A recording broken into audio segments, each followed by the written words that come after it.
You expect a wedding to be a sanctuary of blessings, but my mother treated mine like a public execution before 200 guests. She gripped the microphone like a weapon, and in 30 seconds, she branded me a gold digger while the room sat in frozen silence. She had no idea my husband was holding the nuclear option in his pocket. When his phone screen lit up the room, 6 people fled in tears, finally seeing the monster she truly was. My name is Lucy Howard, and for 32 years, I have trained myself to exist in the background. I am not the girl who demands the spotlight, and I am certainly not the woman who dreams of a fairy tale wedding where the universe revolves around her for 24 hours. I am practical. I am a survivor. I pay my bills on time. I keep my head down, and I solve problems before they become disasters. But standing there in my white dress, surrounded by 200 guests in a ballroom that smelled of expensive lilies and roast beef, I made the fatal mistake of letting my guard down. I actually thought I had made it across the finish line. The reception was in full swing.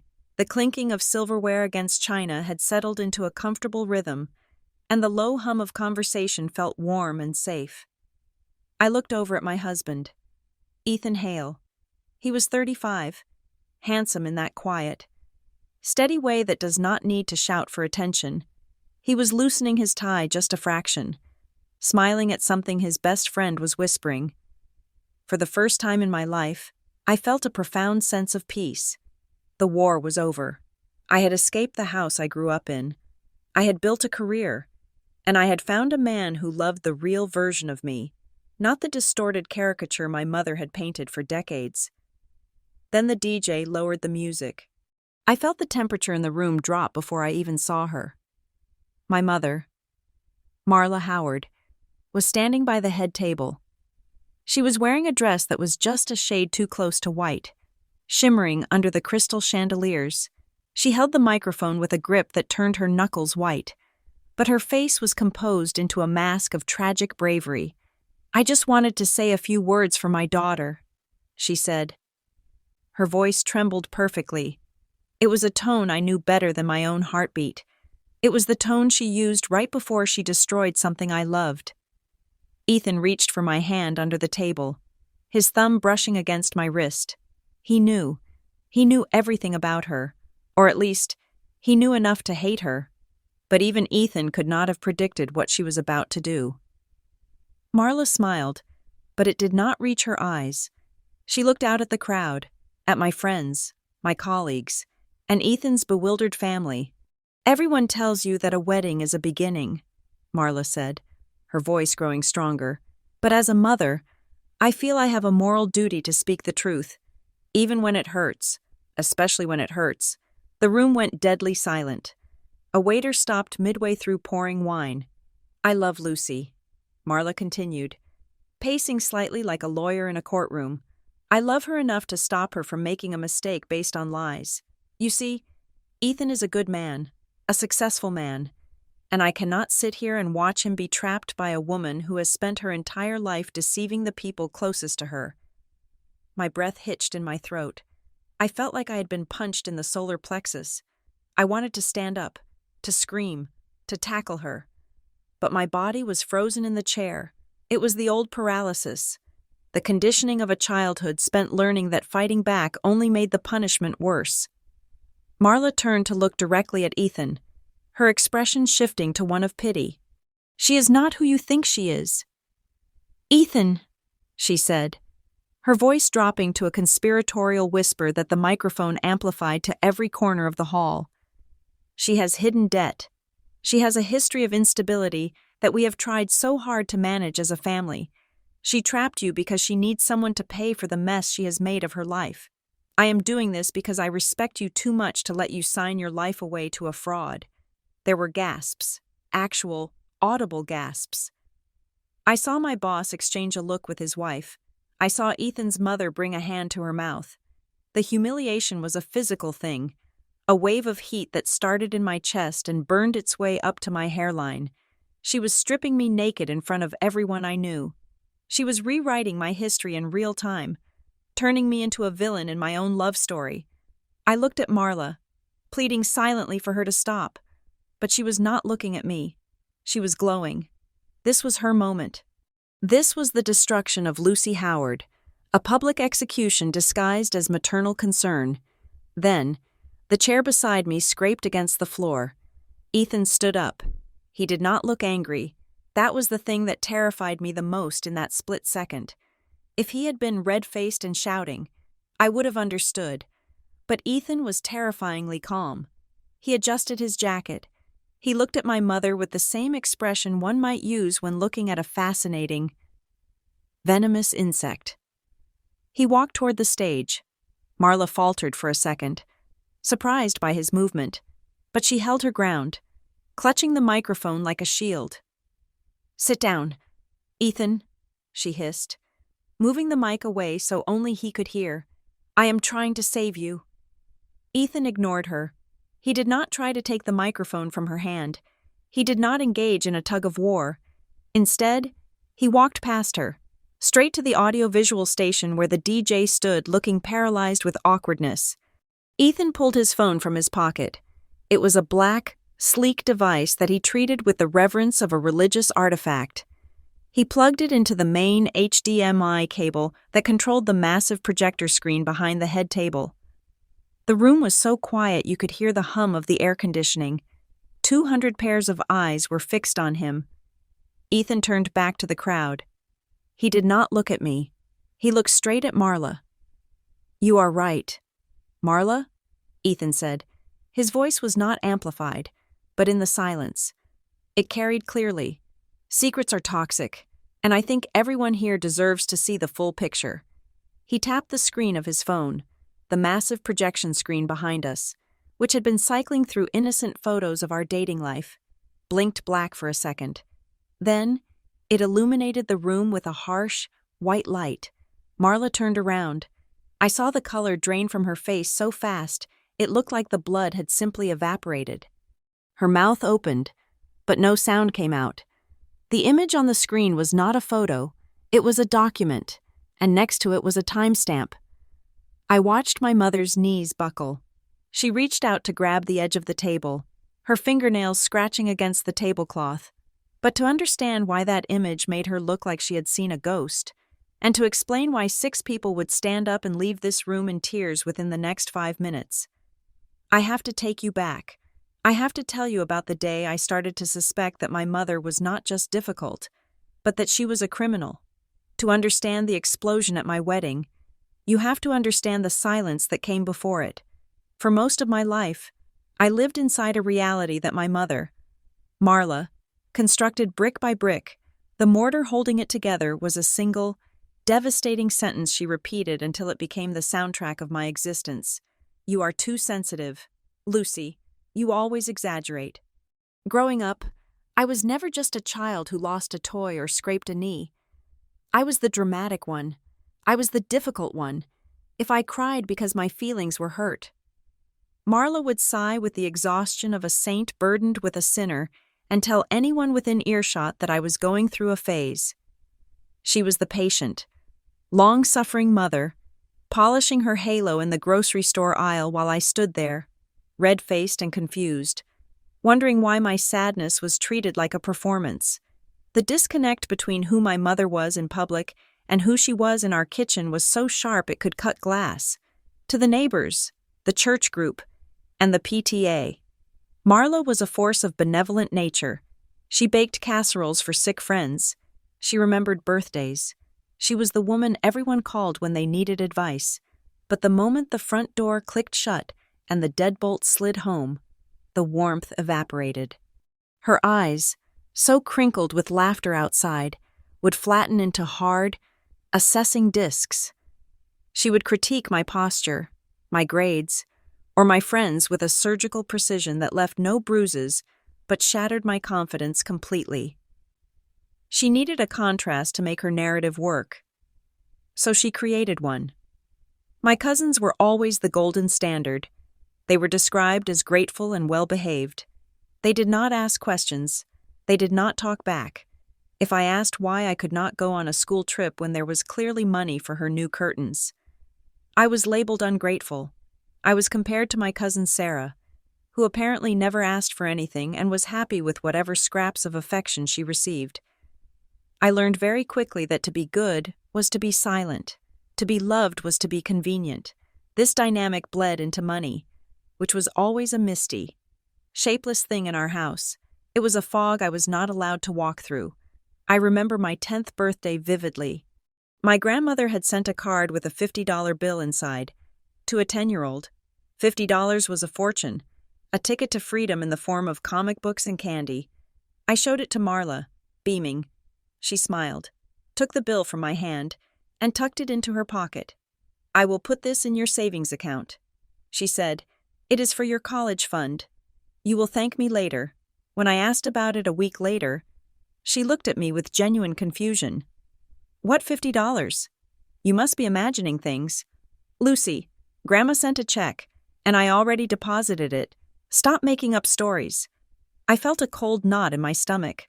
I knew I had held the crisp paper bill.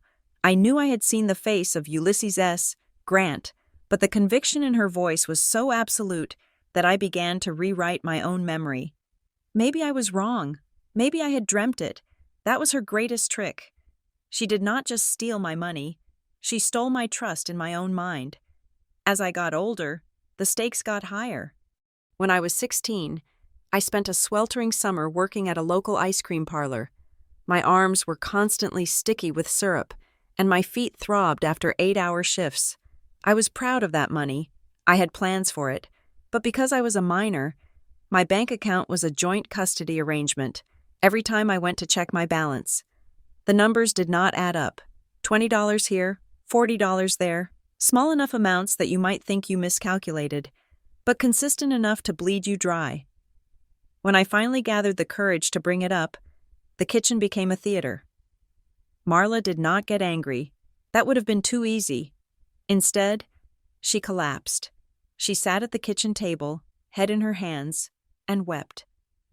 "After everything I do for you," she sobbed, her shoulders shaking, "I work myself to the bone. I handle all the bills, the mortgage, the groceries. And this is how you repay me?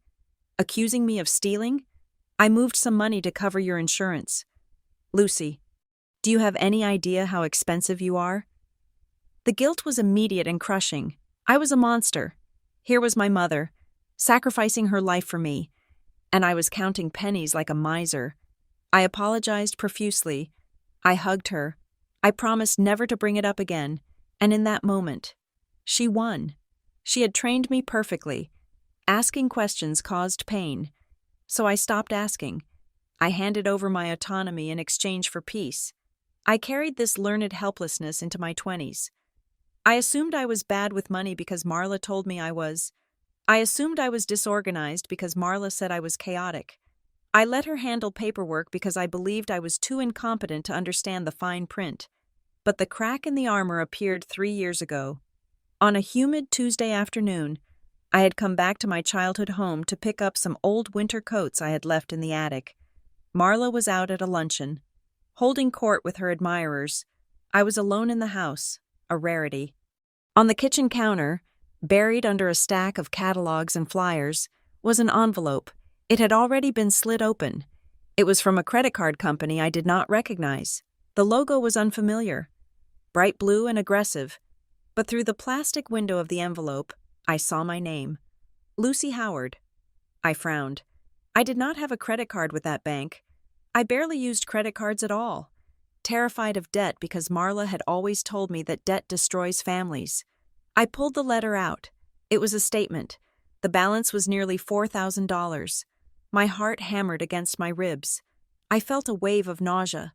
I must have been hacked. Someone must have stolen my identity. My first instinct was to call Marla. She would know what to do. She would fix it. But then my eyes drifted to the address field on the statement. It was not my apartment address. It was this house, my mother's house. For a moment, the world tilted on its axis.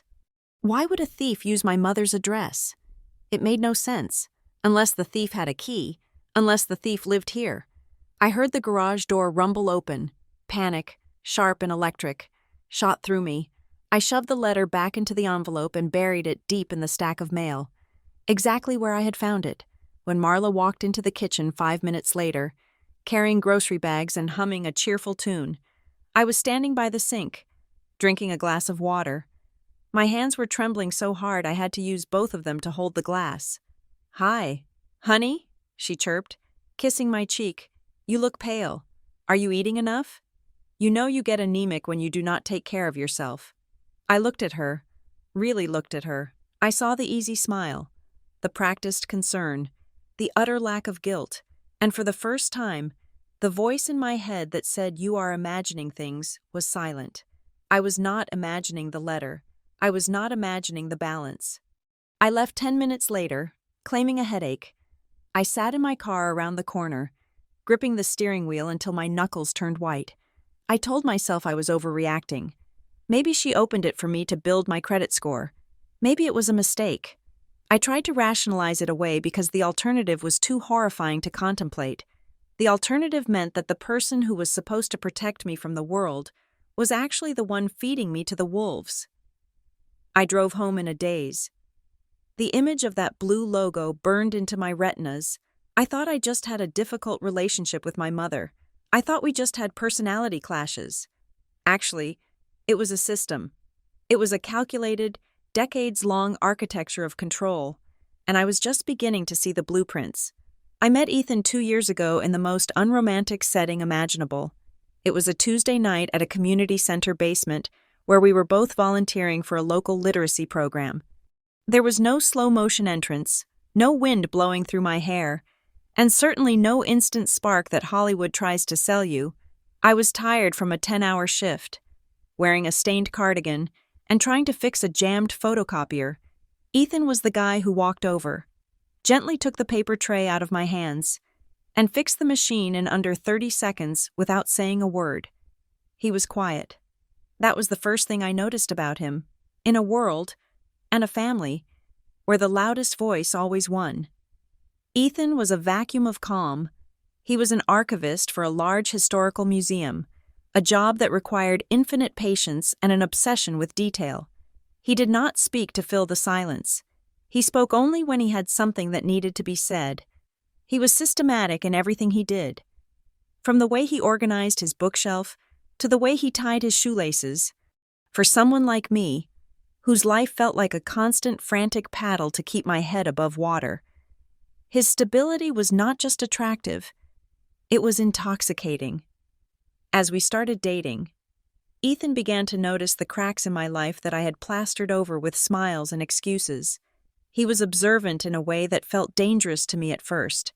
He noticed that I would walk 20 blocks to save $2 on bus fare, yet I would get hit with a $35 overdraft fee the same week. He noticed that I was meticulous about turning off lights to save electricity, but I would panic and change the subject whenever a piece of mail looked official. One evening, about 4 months into our relationship, we were sitting on his couch looking at travel options for a weekend getaway. I was anxious, vibrating with that familiar low-level dread that always accompanied spending money. Ethan looked at me, his brow furrowed slightly. "Lucy, you are the most disciplined person I know. You pack your lunch every day. You have worn the same winter coat for 5 years. So why does your bank account seem to hemorrhage money in ways you cannot explain?" I froze. The shame was immediate, hot and sticky. It was the programming my mother had installed deep in my operating system. "I am just bad with numbers," I said, reciting the script. "I am scatterbrained. I forget to cancel subscriptions. I am just a mess." Ethan. He did not scold me. He did not sigh the way Marla did. He just looked at me with those steady, analytical eyes. "You are not a mess," he said firmly. "You manage a team of 12 people at work.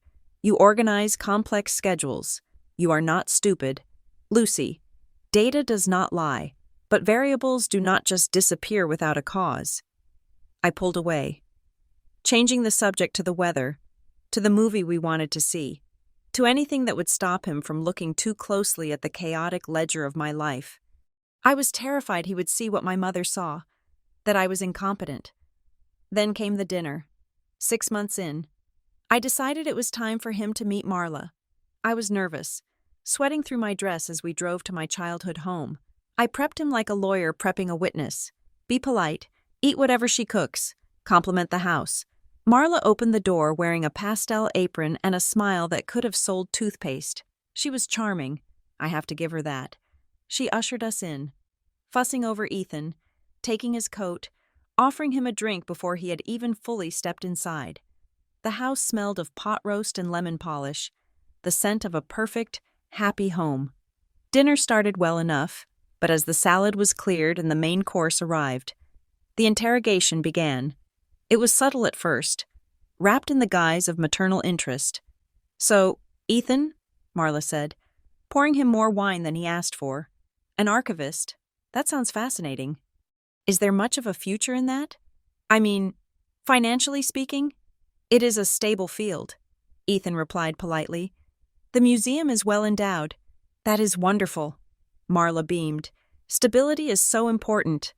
Lucy has always struggled with finding her footing. She needs someone strong.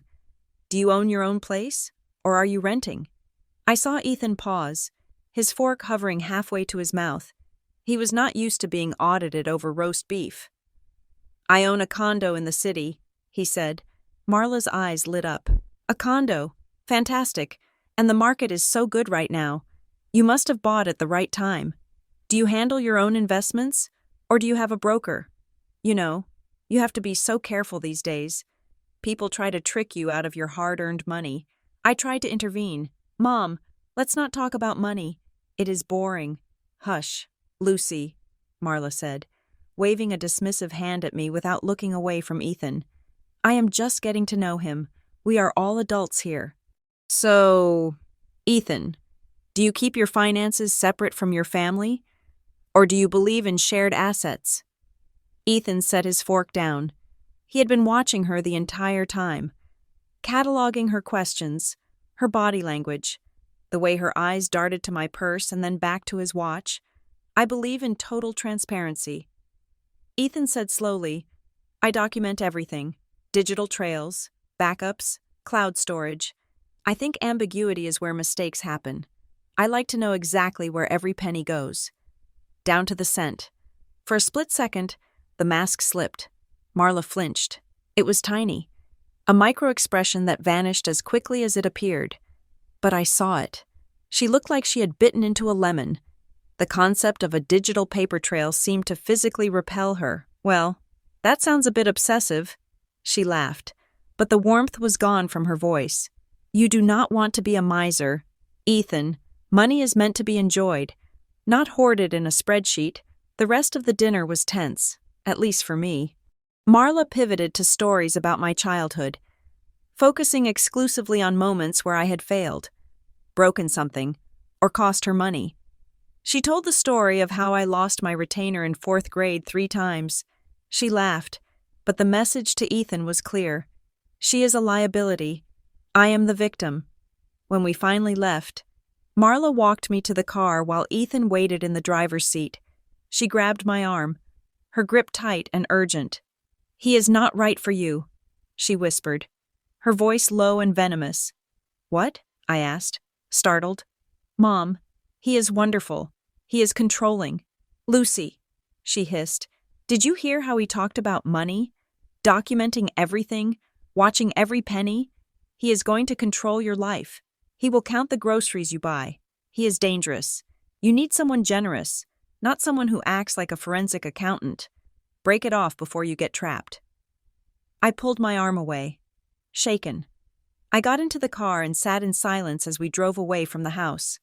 I felt sick. Maybe she was right. Maybe I was blind. Ethan drove for 10 minutes without speaking. The streetlights flickered over his face, casting long shadows. He looked thoughtful, not angry. "My mother thinks you are controlling." I blurted out, unable to hold it in. "She thinks you're going to trap me." Ethan signaled and turned onto the highway. He did not laugh. He did not get defensive. He just tapped his fingers on the steering wheel, processing the data he had just collected. "She asked me about my net worth 5 times in 2 hours, Ethan said quietly. "She asked about my credit score. She asked if I have access to your accounts. And when I mentioned that I keep detailed records, she looked like I had threatened her with a weapon." I looked at him, confused. What are you saying? Ethan glanced at me, and his expression was one of profound, sorrowful clarity. People who are honest love paper trails. Lucy, because it proves they are right. People who are dishonest hate them. He turned his eyes back to the road. I do not know what your mother is afraid of, he said, his voice dropping an octave. But I can tell you this with 100% certainty. That woman is terrified.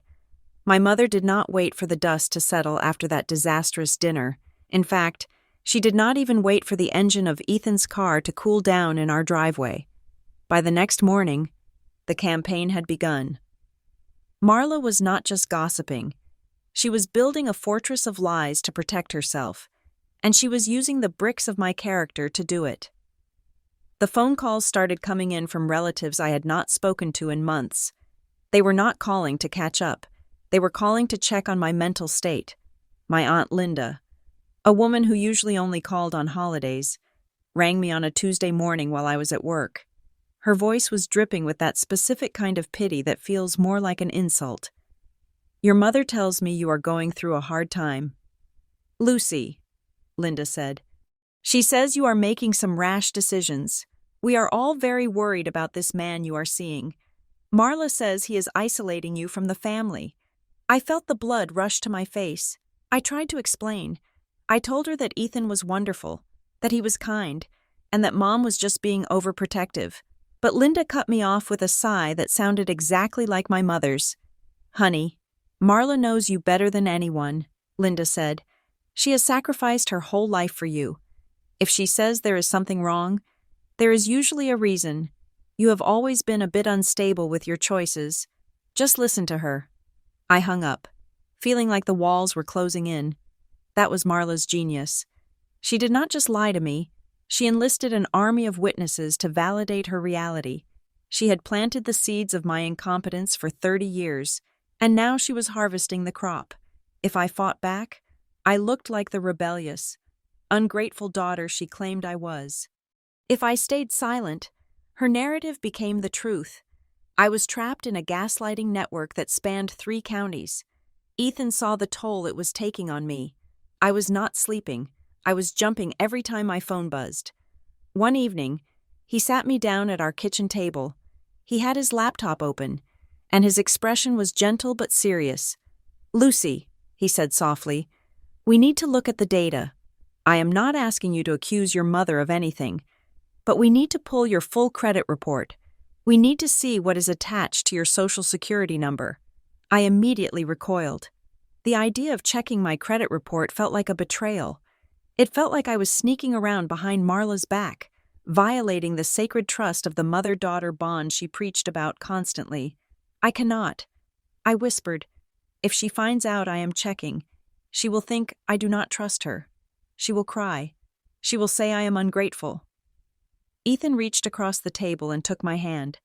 His grip was warm and grounding. She does not need to know, he said, but you need to know. I might have continued to refuse, paralyzed by the guilt she had installed in me. If it were not for the notification that popped up on my phone 3 days later, it was an automated email from a home security company. It thanked me for my payment of $89 and confirmed that my service address had been updated. I stared at the screen. I did not have a home security system. I lived in a 3rd-floor apartment with a buzzer. My hands started to shake. I called the customer service number listed in the email, my heart hammering a frantic rhythm against my ribs. I navigated the automated menu, pressing 0 until I got a human being. I am calling about a charge. I said, my voice trembling, I think there has been a mistake. I do not have an account with you. The representative asked for my Social Security number to verify my identity. I gave it to her. There was a pause, the sound of typing, and then she came back on the line. I see the account right here. Ms. Howard, she said cheerfully. It has been active for 4 years. The service address is 42 Oak Street. 42 Oak Street, my mother's house. I felt like the floor had dropped out from under me. And who is the authorized user? I asked, though I already knew the answer. The primary account holder is Lucy Howard, she replied. But there is a secondary contact listed. Marla Howard. She is listed as the billing manager. I thanked her and hung up. I sat on the edge of my bed, staring at the wall. My mother had opened a security account in my name 4 years ago. She had been using my credit to protect her house, paying the bill, or not paying it, whenever she felt like it. I pulled up my contacts and hovered my thumb over Marla's name. Rage, hot and blinding, flared in my chest. I wanted to call her. I wanted to scream. I wanted to ask her how she could look me in the eye and talk about trust while she was stealing my identity to install window sensors. But then, the other feeling hit me. The conditioning. I imagined her voice. I did it for us. Lucy, I could not get approved because of the divorce.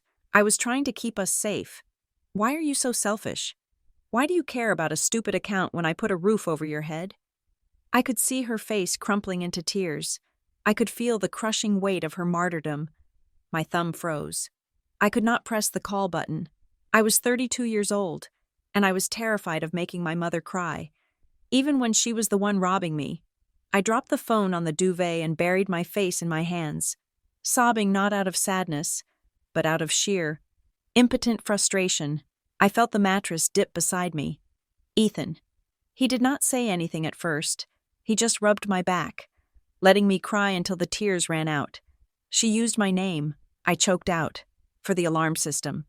She has been doing it for 4 years. Ethan did not look surprised. He did not look angry. He looked like a man who had just confirmed a hypothesis. I know it hurts, he said. I cannot call her. I confessed, wiping my eyes. I cannot do it. Ethan, she will twist it. She will make it my fault. I am too weak. Ethan turned me around so I was facing him. He looked me dead in the eye. You do not have to fight her. Lucy, that is not your job right now. You are too close to it. You are in the blast radius. He picked up his laptop and set it on the bed between us. I do not need you to go to war, he said. I just need you to give me clearance. I need you to authorize me to do the digging. I will organize it. I will find the paper trail. You just have to say the word. I looked at the laptop, then at him. For the first time, I realized that I did not have to carry the burden of her deception alone. I had a partner, and he was not afraid of her tears. Okay, I whispered, my voice barely audible. Ethan opened a blank spreadsheet. Okay, he repeated.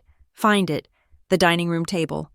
Usually reserved for our quiet dinners or the occasional stack of mail, had been transformed into a war room. Ethan did not approach this emotionally. He approached it like he was curating an exhibit on the fall of the Roman Empire. He needed a timeline, a narrative arc constructed not of memories, but of hard, cold data. For 3 nights, the only sounds in our apartment were the clicking of keyboard keys and the hum of the printer. Ethan constructed a master timeline that spanned the last 12 years of my life. He plotted every major event: my high school graduation, my acceptance into college, my first internship, my first full-time job. Then, he overlaid a second layer of data: credit inquiries, bank withdrawals, and account openings. The visual representation was nauseating. It looked like a parasitic infection.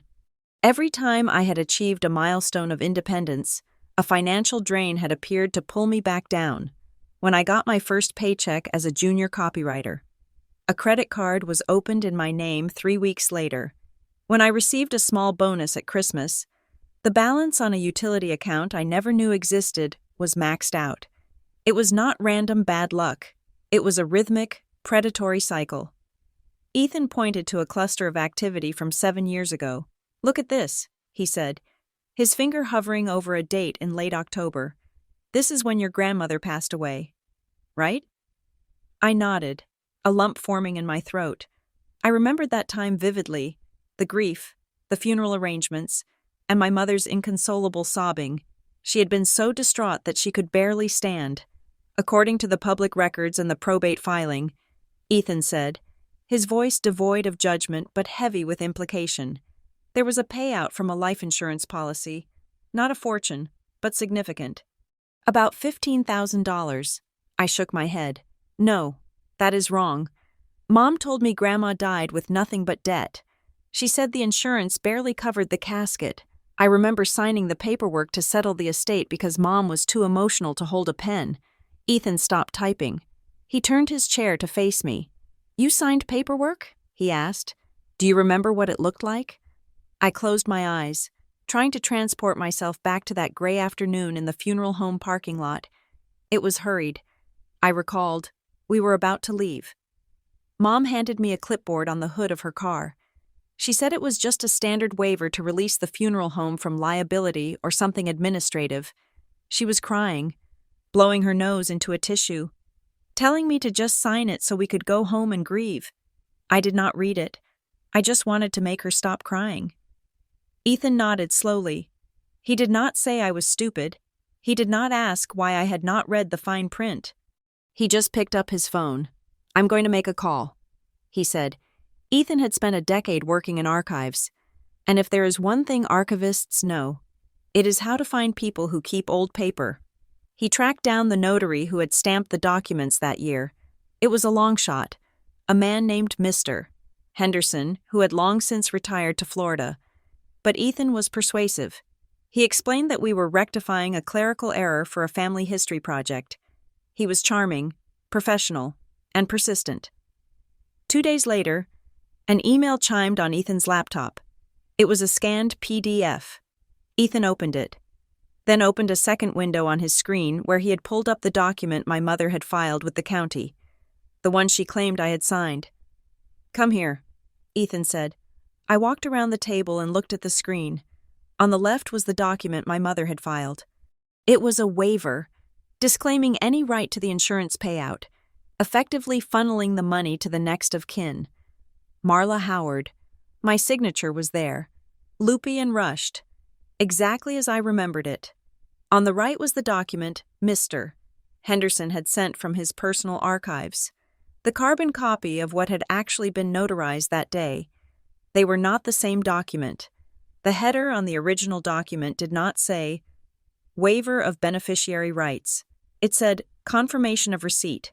And in the body of the text, the payout amount was listed clearly, $15,000, payable to Lucy Howard. I stared at the screen, my brain struggling to process the disparity. She white-outed the header. Ethan explained, pointing to the faint, telltale smudge on the left document. She physically altered the text after you signed it, photocopied it to hide the alteration, and then filed the forgery. She did not just lie to you, Lucy. She stole $15,000 from her grieving daughter and forged a legal document to cover it up. I felt a coldness spread through my chest that had nothing to do with the temperature of the room. It was the chill of absolute realization. For years, I had thought my mother was just bad with boundaries, or maybe a little selfish. I had excused her behavior as love gone wrong, but this was not love. This was a felony. She had looked me in the face, tears streaming down her cheeks, and used my grief to rob me. The system I had lived in crumbled. I was not the disorganized one. I was not the one who was bad with money. I was the victim of a long con performed by the one person on earth who was supposed to protect me. Ethan did not give me time to spiral. He went into lockdown mode. He printed everything. He made 3 copies of the comparison. He saved the digital files to an external hard drive, then to a cloud server, and then he encrypted the folder. He drafted a detailed log, noting the dates, the metadata of the files, and the transcript of his conversation with the notary. He put 1 full set of the evidence into a manila envelope. I am sending this to a friend of mine from law school, he said, sealing the envelope with a decisive press of his hand, just for safekeeping. We are not filing charges yet, but we need this out of the house. We need an insurance policy against your mother. I sat in the chair, feeling small and fragile. What do we do now? I asked. Do we call the police? Do we cancel the wedding? Ethan looked at me. The anger that had been simmering under his calm exterior finally reached his eyes. It was a cold, hard resolve. No, he said. If we go to the police now, she will spin it. She will say you are confused, or that she was managing it for you because you were unstable. She will cry, and the family will believe her. She will make herself the martyr again. He placed his hand on the stack of evidence. We have the gun, Lucy, but we need her to pull the trigger. We need her to admit it, or at least, we need to catch her in a lie so big she cannot weep her way out of it, to end this properly, to make sure she never controls you again. She has to be the one to reveal herself. He looked at the calendar on the wall, where our wedding date was circled in red ink. We are going to let her think she has won, he said, and then we are going to ask her one simple question. The phone sat on the kitchen table like an unexploded ordnance.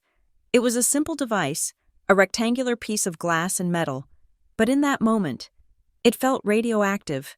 We had the documents, we had the forged signature from the funeral home, we had the credit report stained with unauthorized inquiries. But Ethan, in his infinite methodical wisdom, knew that paper could be argued away in family court or dismissed as clerical errors by a mother who knew how to cry on cue. We needed the voice. We needed the intent. I sat in the hard wooden chair, my palms damp with sweat. My heart was doing something acrobatic in my chest, a frantic, tumbling rhythm that made it hard to breathe. It was not just fear. It was a regression.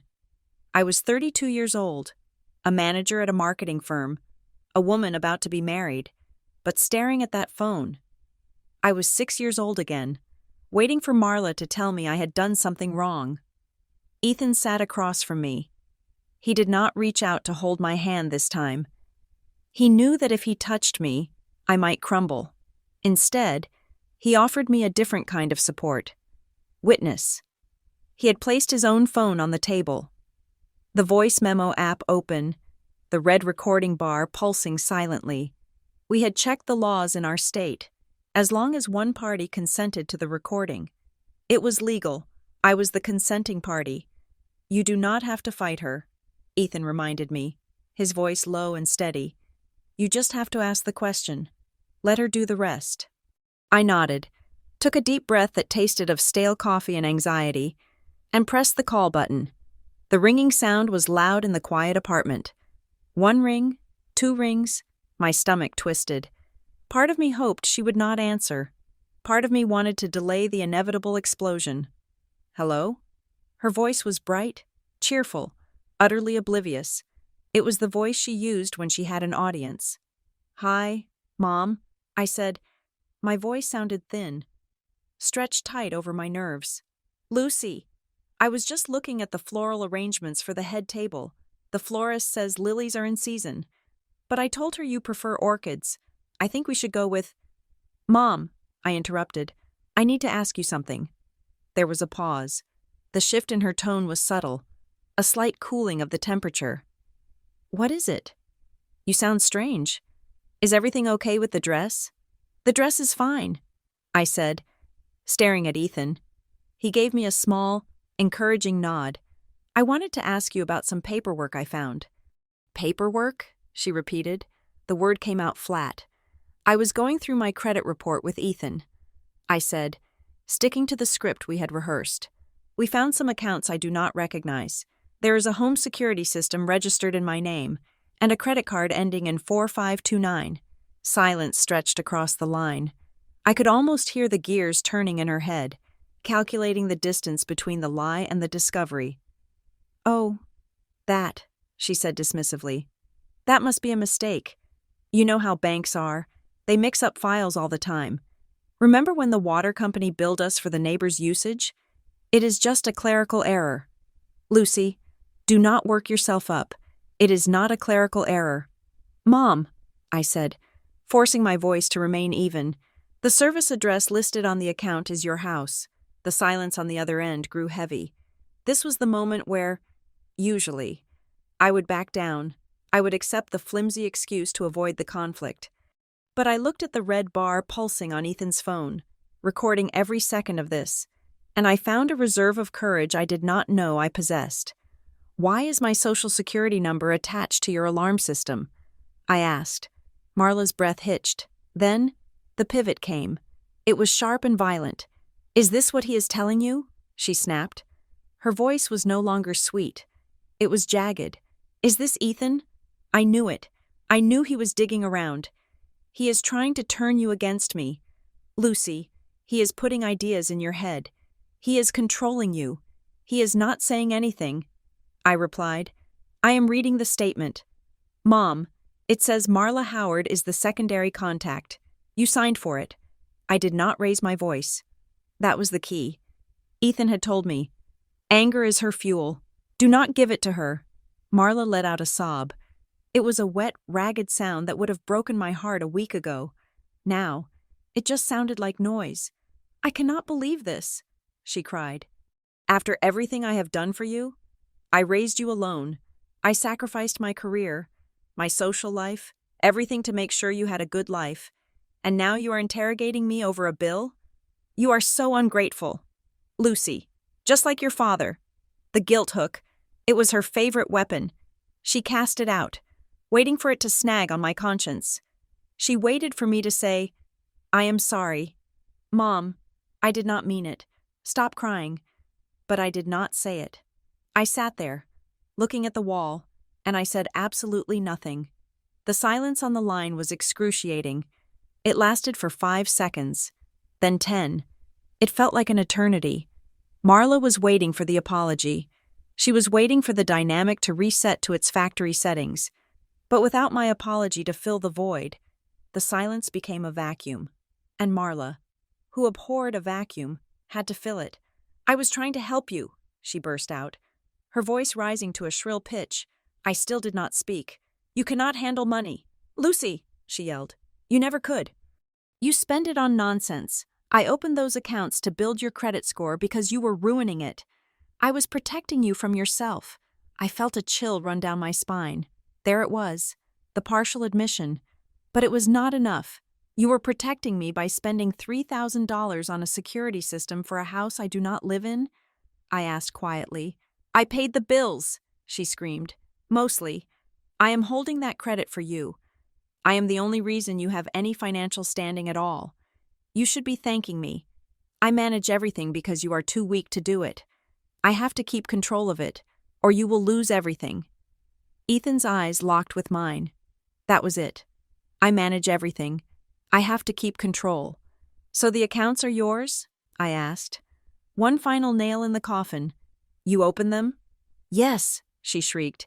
Yes, I open them, because I am your mother and I know what is best. And if you are going to let that man destroy our family over a few bills, then you are more lost than I thought.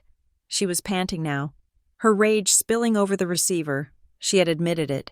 She had admitted to opening accounts in my name without my consent, justifying it with her twisted logic of protection.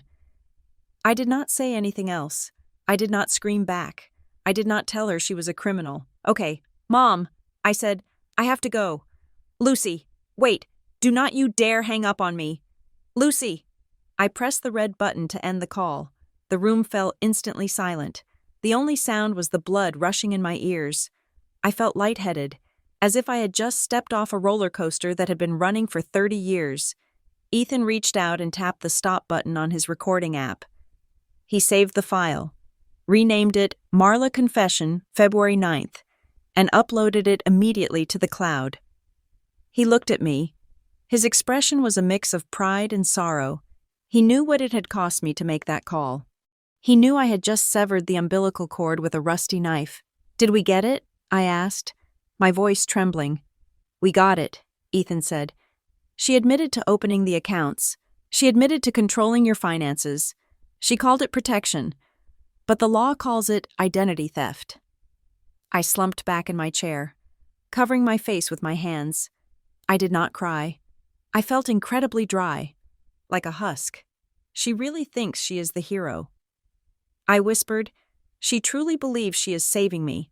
That is what makes her dangerous, Ethan said. He stood up and walked around the table to stand behind me, placing his hands on my shoulders. He did not massage them. He just held them there, a solid, grounding weight. So, what now? I asked, looking up at him. Do we send it to the police? Ethan shook his head. Not yet. He said, if we arrest her now, the wedding is canceled. She becomes the victim in the eyes of your family. They will say we were cruel to do this right before your big day. They will say we staged it." He looked at the phone, then at the calendar on the fridge. "We have the evidence. We have the confession. We have the leverage. Now, we wait. We let her come to the wedding. We let her think she is still in control. We let her make her speech." "Why?" I asked. "Why wait?"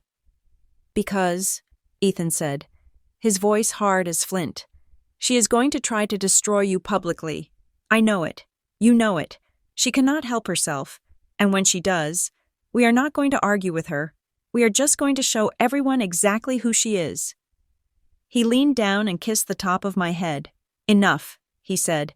"The investigation is over. Now, we choose the moment." The final month before the wedding felt less like a celebration and more like the eerie calm before a hurricane makes landfall. I threw myself into the logistics of the event, obsessing over the texture of the napkins and the exact shade of ivory for the table runners. It was easier to worry about whether the beef would be overcooked than to focus on the radioactive secret Ethan and I were hoarding in a cloud server. But the most unsettling part was not the stress. It was my mother. After the phone call where she had practically admitted to identity theft, I expected war. I expected her to storm my apartment or bombard me with guilt-ridden texts. Instead, Marla transformed. She became the mother I had fantasized about in my darkest moments of childhood loneliness. She was helpful. She was agreeable. When I showed her the seating chart, which usually would have triggered a 3-hour lecture on family politics, she simply nodded and said that it looked perfect. She offered to pick up the favors. She drove 40 minutes to the bakery to confirm the cake design so I would not have to leave work early. It was terrifying. I watched her across the table at the rehearsal dinner venue, laughing softly at a joke my father-in-law made. She looked radiant, harmless, and utterly loving. A treacherous part of my brain began to whisper to me, maybe I was wrong. Maybe the phone call had just been a moment of panic. Maybe she really did love me and was just misguided. The little girl inside me, the one who just wanted her mommy to be proud, was desperate to drop the sword and run into her arms. Then came the request. We were standing in the parking lot of the florist shop, surrounded by buckets of hydrangeas. Marla reached out and tucked a strand of hair behind my ear. Her touch lingering just a second too long. "Lucy," she said, her voice soft and trembling with emotion. "I know we have had our differences. I know I have been hard on you, but I want you to know how proud I am." I froze, my breath catching in my throat. I would love to say a few words at the reception. She continued, her eyes glistening. "Just a toast, a mother's blessing for her daughter. Please, Lucy, let me do this one thing for you." I looked at her.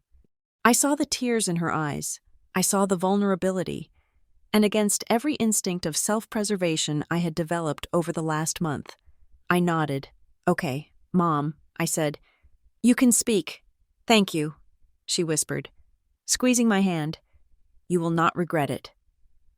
I drove home feeling a mix of relief and nausea. I told Ethan about the request that evening while we were packing the final boxes of decorations. He did not look relieved. He stopped taping a box and looked at me with a flatness that chilled me. "She is planning something," he said. "Ethan, she was crying." I argued, feeling the old defensive reflex kick in.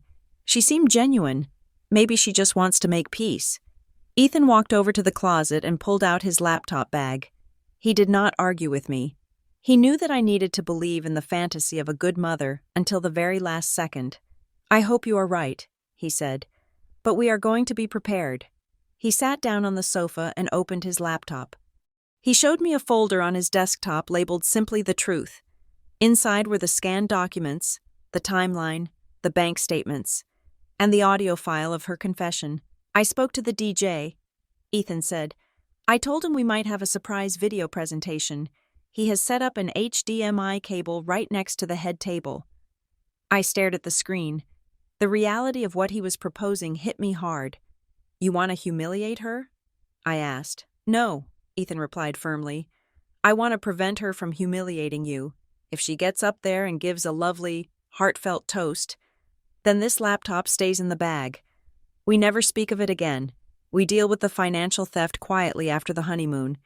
But if she tries to do what she always does, if she tries to paint you as the villain to save her own ego, then we do not argue, we do not scream, we just press play.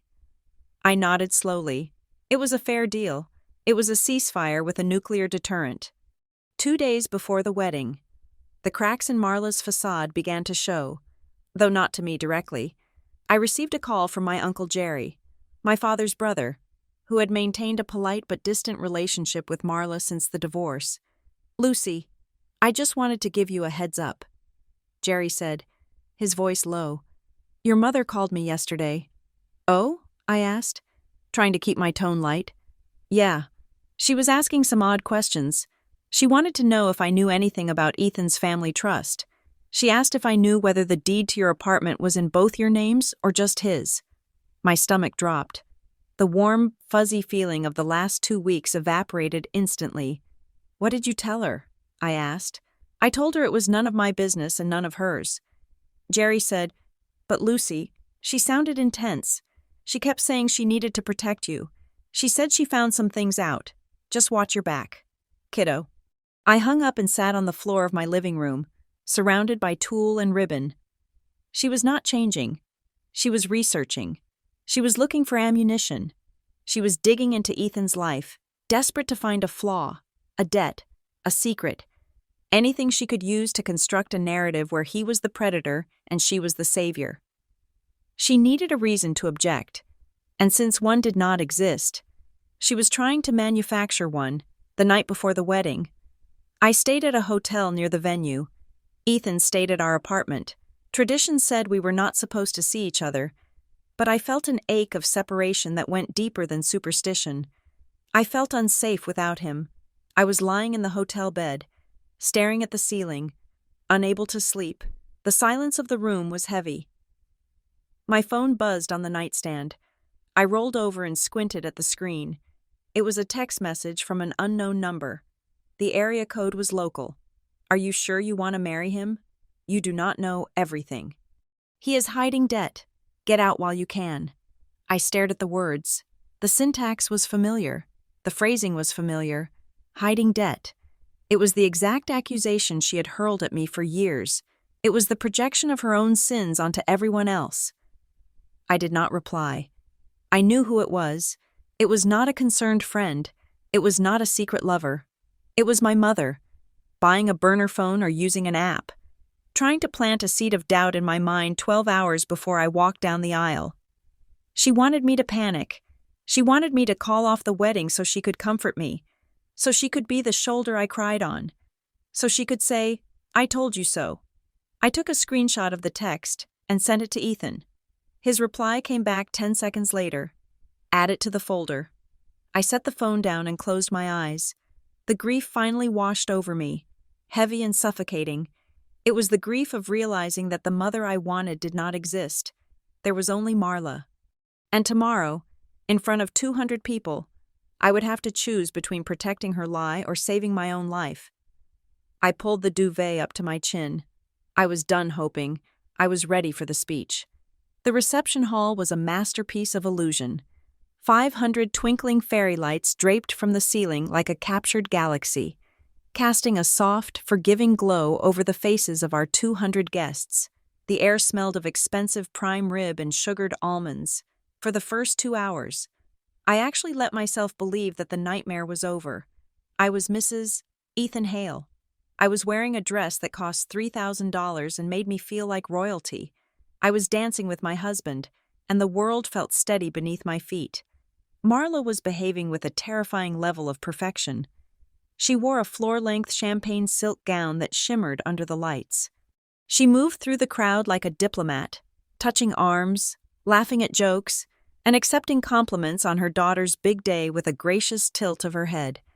Every time I looked at her, she smiled, a tight, practiced expression that did not quite reach her eyes, but to the untrained observer, it looked like maternal pride. Then came the toasts. The best man gave a speech that was appropriately embarrassing and touched with genuine affection. The maid of honor cried through her notes, making everyone laugh. Then, The DJ's voice boomed over the speakers. And now, a special few words from the mother of the bride, Marla Howard. My stomach dropped through the floor. I looked at Ethan. He was not looking at the stage. He was looking at his phone, which was resting face down on the tablecloth next to his wine glass. His hand was hovering near it, not touching it, but ready. Marla walked to the microphone stand with the grace of a swan. She adjusted the height, waited for the applause to die down, and looked directly at me. "Lucy looks beautiful tonight, doesn't she?" she began, her voice warm and rich. Applause rippled through the room. "I remember when she was a little girl," Marla continued. "She always had such a vivid imagination. She would tell stories that were so elaborate, so detailed, that you almost wanted to believe them. She was always creative with the truth." The room chuckled politely. It sounded like a gentle roast, but I felt the hair on the back of my neck stand up. The pivot was coming. But as a mother, Marla's voice dropped an octave, becoming serious, heavy with concern. "There comes a time when you have to stop protecting your children from their own fantasies and start protecting the people they might hurt." The room went quiet. The chuckle died instantly. "I look at Ethan," she said, turning her body toward the groom's side of the room. "A good man, a hard-working man, a man who has built a life on integrity, and I cannot, in good conscience, let him enter this marriage without knowing exactly who he is marrying." The silence was now absolute. A waiter dropped a fork in the back of the room, and it sounded like a gunshot. "Lucy has struggled her whole life with honesty," Marla said, her voice trembling with fake emotion. "She has hidden debts. She has a history of financial instability that I have spent decades covering up. She is not the independent woman she pretends to be. She is a trap." "Ethan." I felt the blood drain from my face. I could not breathe. I could not move. It was happening. She was doing exactly what she had done in our kitchen, exactly what she had done on the phone, but this time she was doing it in front of my boss, my college roommate, and Ethan's conservative parents. "She has trapped you." "Ethan," Marla said, wiping a tear from her cheek. "I love my daughter, but I love the truth more. She's hiding thousands of dollars in debt she expects you to take on. She's lied to you about her past. She's lied to you about who she really is. And if you sign that marriage license, you're handing over your future." She scanned the crowd, palms turned up in that helpless, martyr-like display. "I'm sorry to ruin the party," she sobbed, "but someone had to save him." The room locked up. Ethan's mother looked sick with shock. One hand clamped over her mouth. My cousins stared hard at their plates. Shame became something with weight, something that pressed on my ribs and stole the air from my lungs. I wanted to vanish. I wanted the lights to dim and the moment to slide past without me in it. I was the little girl who stole the money. I was the liar. I was the burden. Then Ethan's hand closed over mine. It wasn't a soothing squeeze. It was a cue. He stood. He didn't look angry. He didn't look embarrassed. He looked like he was about to deliver a calm lecture on archival preservation techniques. He buttoned his suit jacket with one hand and picked up his phone with the other. He walked toward the stage. Marla watched him come, her eyes widening slightly. She expected him to yell. She expected him to defend me so she could talk over him. She expected a fight. She did not expect him to walk right past her. Ethan went straight to the audiovisual table. The DJ looked at him with wide, panicked eyes. But Ethan simply reached out and took the HDMI cable that was resting on the console. He plugged it into his phone, the large projection screen behind the head table, which had been displaying a slideshow of our engagement photos, flickered to black. Ethan turned to face the room. He did not use a microphone. He did not need one. "Marla says Lucy is a liar," Ethan said, his voice cutting through the silence like a scalpel. He looked at Marla, who was still clutching the microphone, looking confused. "She says Lucy has a history of financial instability. She says she is protecting me." He tapped his phone screen. A document appeared on the massive screen behind him. It was 10 feet tall. "So I think it is only fair that we look at the evidence," Ethan said. The image on the screen was the side-by-side comparison of the funeral home document. On the left was the forgery my mother had filed, the one where she claimed I had waived my rights to my grandmother's insurance. On the right was the original, notarized document Ethan had retrieved from Mr.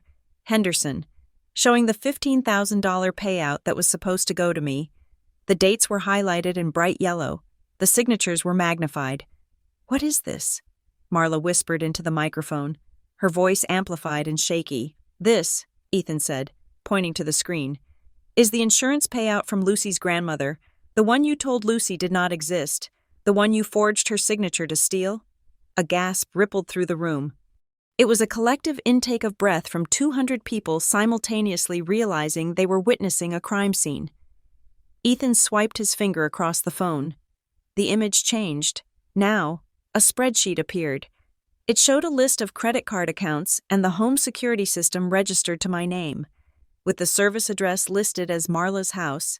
"And these," Ethan continued, his voice devoid of mercy, "are the accounts you opened in Lucy's name, the ones you used to ruin her credit score so she would remain dependent on you, the ones you just accused her of hiding."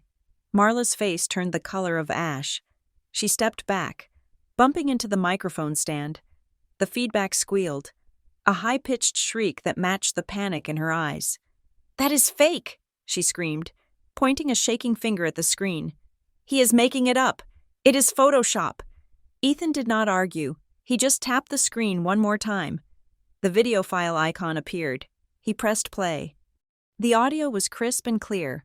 It was the recording from the phone call we had made 2 weeks ago. My voice filled the room, asking about the accounts. And then, Marla's voice, unmistakable and loud, boomed through the speakers. "Yes, yes, I opened them, because I am your mother and I know what is best." The recording echoed off the walls. "Yes, I opened them." Marla stood center stage, stripped naked of her lies. There was nowhere to hide. The dutiful mother mask had not just slipped. It had been incinerated. She looked at the crowd. She looked at her sister, who was standing up slowly, looking sick. She looked at me. "Turn it off!" she shrieked, lunging toward Ethan. "Turn it off right now!" But Ethan did not move. He just stood there, guarding the truth, while the image of the forged document burned bright and unyielding on the screen behind him. The wedding was over. The trial had begun. You might think that after the first blow, Ethan would have stopped. Most people would have considered the point made. The forgery was on the screen. The room was silent, and my mother was trembling in her champagne silk gown. But Ethan understood something about Marla that I had only just begun to grasp. You do not wound a predator and then turn your back. If he stopped now, she would claim the document was a misunderstanding. She would spin a story about how she had intended to give me the money later, about how I was too immature to handle $15,000 at the time. She would find a way to make herself the victim. So Ethan did not stop. He did not even blink. He swiped his finger across the phone screen, and the projection shifted again. It was a timeline, a visual representation of the financial parasitism that had defined my adult life. It did not stop with the insurance money, Ethan said, his voice level and devoid of malice. He was not shouting. He was presenting a dissertation on betrayal. The screen filled with a cascade of bank statements. They were highlighted in neon yellow. January 12th, 2 years ago. Ethan read from the screen. Lucy received a bonus from her firm, $500. 2 days later, a withdrawal of $500 was made from the joint account Marla insisted on keeping open for emergencies. He swiped again. March 4th. Lucy saves for a deposit on her apartment. The account is drained of $1,200. Marla claims it was a bank fee. Here is the transaction record. It was a transfer to a generic account ending in 339. He tapped the screen, revealing the owner of the account ending in 339, Marla Howard. The room was so quiet that the hum of the projector fan sounded like a jet engine. "And just so we are clear on the intent," Ethan said, looking directly at the guests, "let us listen to the rest of the call." He pressed play again. My mother's voice, shrill and defensive, tore through the elegant ballroom. "I managed it because she is incompetent. I am keeping it safe. If she had it, She would just waste it. Marla let out a sound that was half scream, half sob. She lunged toward the AV table, her hands clawing at the air. "It is fake!" she shrieked.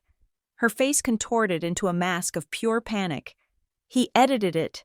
He is using AI. You can do anything with computers now. He is trying to frame me." She turned to her sister, my Aunt Linda, pleading with wild eyes. "Linda, you know me. You know I would never steal from my own daughter. Tell them he is lying." Ethan did not flinch. He simply looked at the crowd. "We have the metadata for every file," he said calmly. "We have the IP addresses. We have the original bank logs. This is not AI. Marla, this is arithmetic." And that was when the dam broke. It was not the documents that broke it. It was the audacity of her denial. A chair scraped loudly against the parquet floor. It came from table 4, the table reserved for close family. Aunt Linda stood up. She was trembling.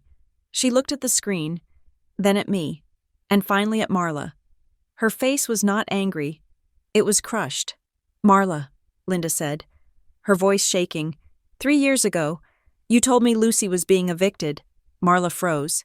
She stopped screaming. She looked at her sister with the eyes of a trapped animal. "You called me in the middle of the night," Linda continued, her voice rising. "You said Lucy had lost her job and was going to be on the street. You said she was too proud to ask for help. You asked me for $2,000 to pay her landlord." I stared at my aunt, stunned. I had never been evicted. I had never lost my job. I had never even been late on rent. "I gave you the money," Linda said, tears starting to stream down her face. "I took it out of my retirement account. You said you gave it to her. I never saw a penny." "Aunt Linda," I whispered, though in the silence, everyone heard me. Linda put a hand to her mouth, a sob escaping her throat. She looked at Marla with a mixture of horror and realization. "You kept it," she choked out. "You took my money and you blamed it on Lucy. You made me think my niece was a failure so you could buy what? A new purse? A trip?" Marla opened her mouth to argue, but she was cut off. Another chair scraped back. This time it was my cousin, Mike. He was standing at table 6, his face red with fury. "The car," Mike said. He was looking at Marla with pure disgust. "When I sold you my old sedan for Lucy, you said she needed a car for work but could not afford the market rate. I sold it to you for $500, practically a gift." He looked at me. "I never got a car." "Mike," I said softly. "I know," Mike said, his fists clenching on the tablecloth. "Because I saw you taking the bus for 3 years. I thought you sold it. I thought you took my gift and sold it for cash because you were irresponsible." That is what Marla told me. She said, "See? You cannot help her. She just cashes out." He turned to Marla, pointing a finger that shook with rage. "You sold it, didn't you? You took the car for $500 and flipped it. And you let me despise my cousin for 5 years." The room was unraveling. The illusion of the saintly mother was dissolving, revealing the intricate web of lies she had spun to keep herself fed and everyone else divided. It was a domino effect of trauma. A woman from the church group stood up. She was crying. "The rehab fund." She whispered, "Marla, you collected donations. You said Lucy was in trouble with substances." My jaw dropped. I had never touched a drug in my life. I barely drank wine. "We gave you $1,200, the woman said, clutching her handbag to her chest. "We prayed for her. We prayed for her soul." "And you were just eating lunch on our money?" The sound of weeping began to fill the room. It was not the happy tears of a wedding. It was the sound of a collective heartbreaking. These people had not just been tricked out of money. They had been tricked out of their love for me. They had been manipulated into pitying me, judging me, and fearing for me, all while funding Marla's lifestyle. Ethan stood by the projector, silent now. He did not need to say another word. The data had done its job. The truth was infectious. Marla looked around the room, her head whipping back and forth. She saw the faces of her friends, her family, her neighbors. She saw the disgust. She saw the pity. and for the first time in her life, she saw that her narrative had no power. She looked at me. "Lucy," she pleaded, her voice a broken whisper. Tell them I love you. Tell them I did it for us." I looked at the woman who had given birth to me. I looked at the woman who had stolen my grandmother's legacy, who had ruined my credit, who had turned my family against me, who had stood on this stage 5 minutes ago and tried to destroy my marriage, and I felt nothing. I did not feel hate. I did not feel anger. I felt the profound, hollow distance of looking at a stranger. "I cannot help you." "Mom," I said. The first person to leave was Aunt Linda. She could not bear to look at Marla. She grabbed her purse, her face buried in a napkin, and walked out the double doors, sobbing. Then Mike followed, kicking a chair out of his way as he stormed out, unable to contain his anger. Then the woman from the church group, then a neighbor who realized why her jewelry had gone missing years ago when Marla had a key. Then my father's old business partner, who looked at me with an expression of profound apology before turning his back on Marla.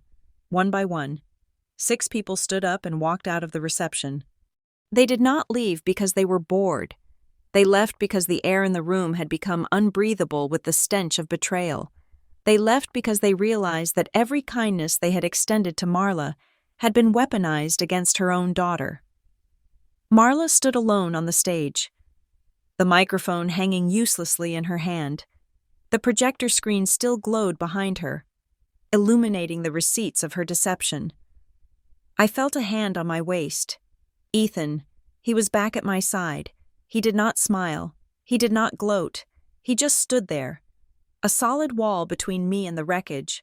"We are done here," he said softly to me.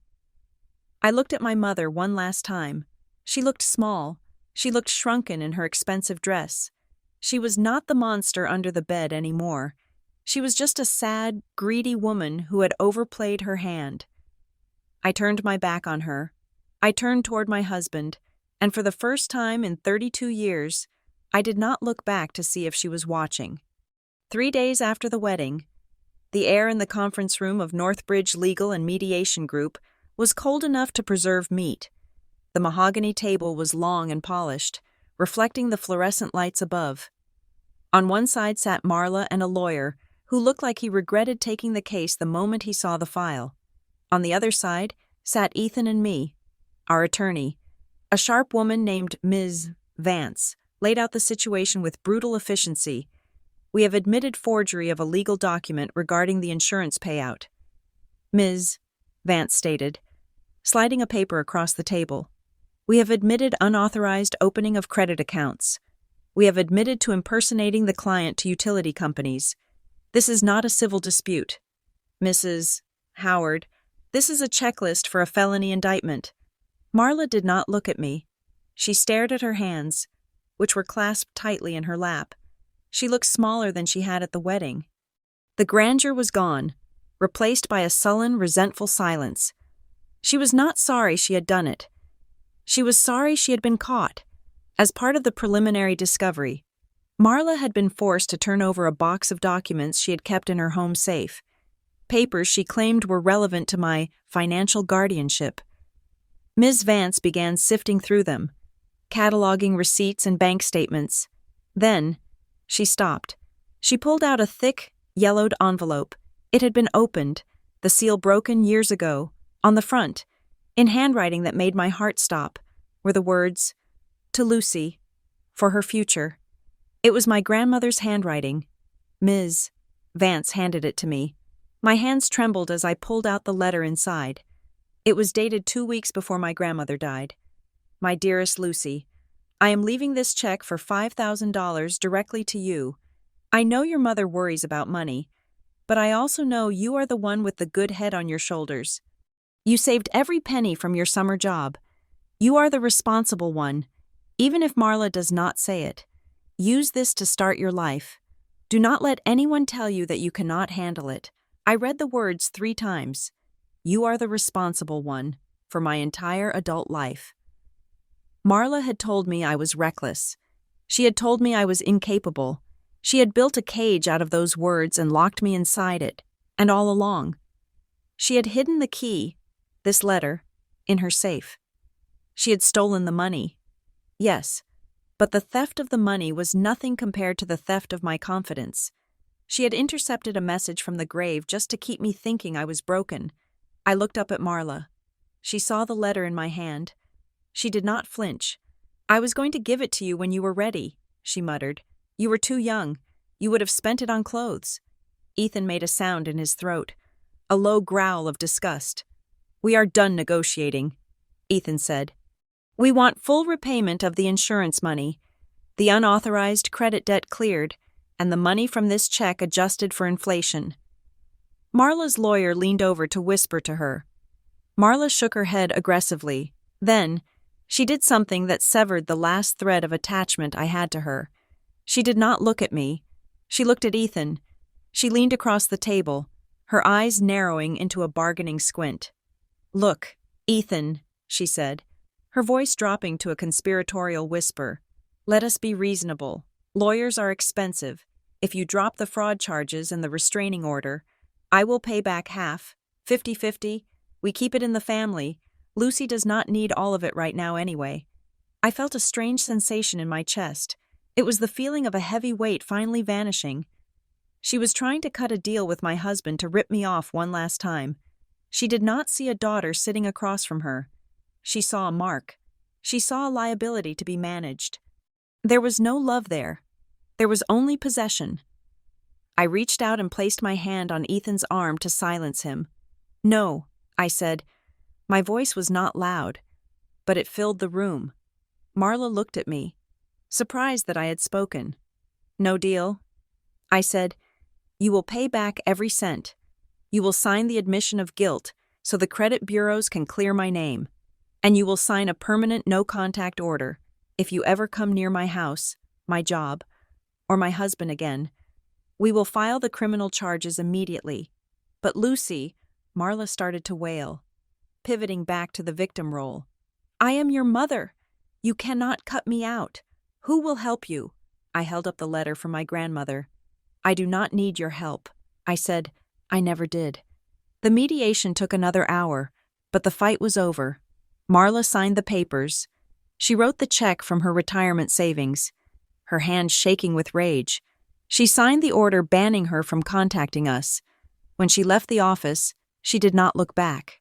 She walked out alone, a woman who had traded her family for control and ended up with neither. In the weeks that followed, the silence from my mother was replaced by a different kind of noise. My phone began to ping with messages from the people who had walked out of the wedding. Aunt Linda sent me a long email. She apologized for believing the lies about the eviction. She told me she had cut ties with Marla and wanted to take me to lunch to get to know the niece she had missed out on. Cousin Mike sent a text. "I am sorry I was a jerk about the car. I should have asked you directly. You are a lot tougher than I thought." The woman from the church group sent a card with a check inside, returning the donation she had given Marla, saying she wanted it to go to the person it was actually intended for. One by one, the 6 people who had left the room in tears reached out to mend the bridge my mother had burned. I did not feel triumphant when I read their messages. I did not feel a surge of victory. I just felt light. It was the relief of finally being able to stand in the sunlight without a shadow looming over me. On our 1-month anniversary, Ethan and I finally finished unpacking in our new house. The walls were fresh and clean. We had one last box to empty. Ethan pulled out a framed photograph. It was from the wedding. It was not the posed portrait of us by the altar. It was a candid shot the photographer had taken during the speech. It was the moment the screen had lit up with the truth. I was standing there, looking terrified, but Ethan was holding my hand. His face was set in that calm, protective line, and his grip was visible even in the photo. I took the picture from him. "Let us hang this one," I said. Ethan looked at it and smiled. "Not the one of the kiss?" "No," I said, driving a nail into the wall of the hallway. "This is the real one. This is what love is." I hung the frame and stepped back. "It is easy to love someone when everything is perfect," I said, resting my head on his shoulder. "But you loved me when I was a mess. You stood next to me when the truth exploded." Ethan wrapped his arm around my waist and kissed my temple. "You were never a mess." "Lucy," he said, "you were just under construction. And now, the building is finished." I looked at the photo one last time. The woman in the picture looked scared. Yes, but she also looked free, and for the first time in 32 years, I knew exactly who she was. Thank you so much for listening to my story. I hope it reminds you that the truth is always worth fighting for, no matter how much it hurts. Please let me know in the comments where you are tuning in from. I would love to hear your thoughts on how Ethan handled the situation. If you enjoyed this story, please consider subscribing to the Lily Revenge Stories channel, hitting that like button, and hit the notification bell so more people can hear this story. Stay strong, and never let anyone write your narrative for you.